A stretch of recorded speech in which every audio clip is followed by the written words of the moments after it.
महत्त्वाची बातमी मुंबईमध्ये आज मुख्यमंत्री आणि उपमुख्यमंत्र्यांच्या दोन महत्त्वाच्या बैठका होणार आहेत।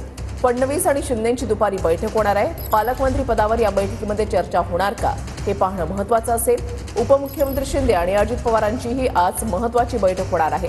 आगामी अर्थसंकल्पाच्या पार्श्वभूमीवर चर्चा होणार आहे या बैठकीमध्ये अशी माहिती मिळते।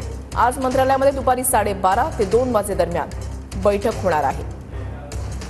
विनायक डावरुंग आमचे प्रतिनिधी आमच्या सोबत आहेत। अधिक माहिती त्यांच्याकडून जाणून घेणार आहोत। विनायक, मुख्यमंत्री आणि उपमुख्यमंत्र्यांच्या दोन महत्त्वाच्या बैठका आज होत आहेत।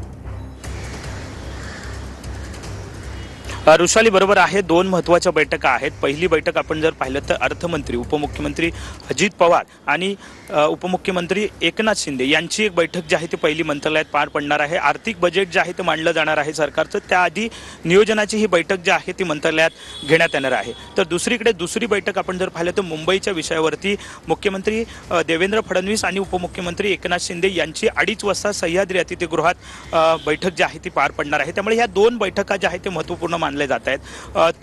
तिन्ही प्रमुख नेते जे आहेत ते टप्प्याटप्प्याने एकत्र येतात। त्यामुळे साहजिकच आहे, आपण जर पाहिलं तर गेल्या काही दिवसापासून जो पालकमंत्री पदाचा वाद आहे नाशिक आणि रायगड याबाबतचा काही निर्णय किंवा याबाबतची काही चर्चा होते का हे बघावं लागणार आहे। कारण दावोस दौऱ्यानंतर मुख्यमंत्री पहिल्यांदा ह्या बैठका ज्या आहेत त्या आज घेतात आणि सगळेजण एकत्र पहिल्यांदा येत आहेत दावोस दौऱ्यानंतर। त्यामुळे साहजिकच आहे, मुख्यमंत्री दावोसमधून आल्यावरती पालकमंत्री पदावरती जी आहे ती चर्चा करू असं अजित पवार असतील किंवा एकनाथ शिंदे यांनी म्हटलेलं होतं। त्यामुळे आज ह्या चर्चा काही होतात का पालकमंत्री पदावरच्या हे बघावं लागेल, तशी शक्यता जी आहे ती वर्तवली जाते। रुशाली, नक्कीच धन्यवाद विनायक दिलेल्या सविस्तर माहितीसाठी।